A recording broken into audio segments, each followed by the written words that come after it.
What's up, YouTube? Isaac Trade here. I have a new update on ticker symbol ears. I'm gonna look at the 30. Actually, I'm not even gonna look at the 30-minute chart. I'm gonna get down a little closer and look at the 1-minute chart and try to give you guys some key support levels here. You know where we're going. Let you know what my expectation is on it, and hell, if you're in on this one, please comment down below and let me know what your feelings are right now on this one. There we go. I got my support right there. My hit resistance is going to be right here.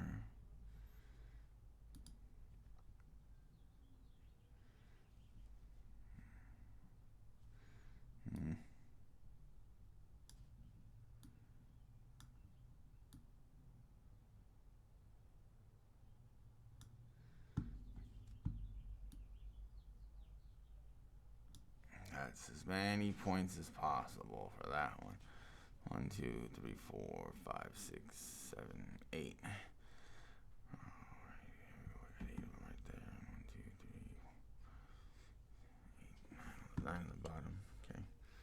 Now what I'm looking at is how we had this downtrend, and then we hit like what I like to call the equilibrium, or accumulation zone or consolidation. I just call it equilibrium because things are equalizing out, and we're either going to go up or we're going to go down.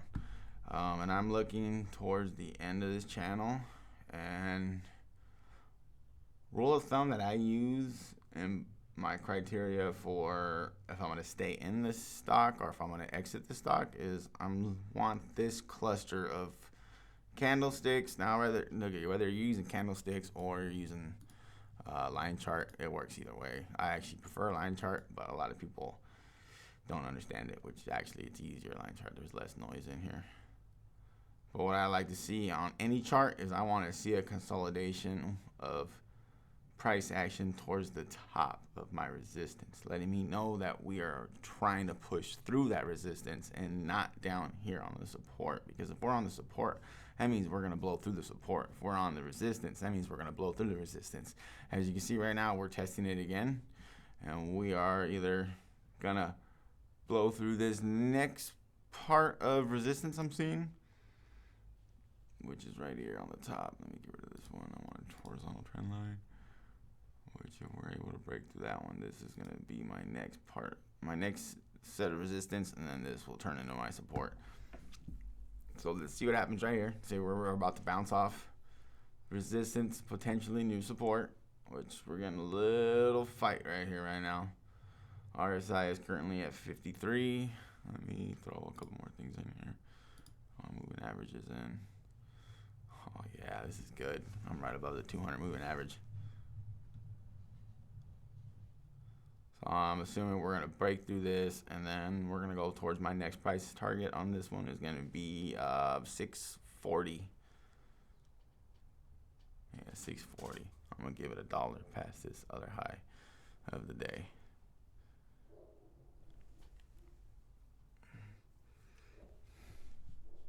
I mean, it's not rocket science. This right here is going to be interesting when we get here, because when we make it to this 540, we need to come up with a whole new, we need to build support. We already know we have resistance here. This cannot be our support and our resistance here. Not for the way I trade. This is too much. This is way too much of a jump for me. But yeah, I hope you guys are in on this play. Like I said, comment down below and let me know what your thoughts are and what you guys are feeling right now about ears. Ears is currently, last time I checked, ears was through the roof on volume. I think it's at 44.5 million, and it usually has 3.89 million. So I mean, this could be the next little runner-upper. I don't think it has options on this one, does it? Oh, it does have options. All right. Well, I'm gonna probably get my battle plan together and come up with an option strategy, and I'll post that later on today. Let me know what your guys' thoughts are on option plays. Hope to see you guys at the next video. Don't forget to like and comment and subscribe, please, as I grow my channel in record time. And please do not forget, this is not financial advice in any way. This is not a recommendation to buy or sell any asset, but to add to your watch list. Now I am out, people. Let's make some money. Don't forget to manage that budget.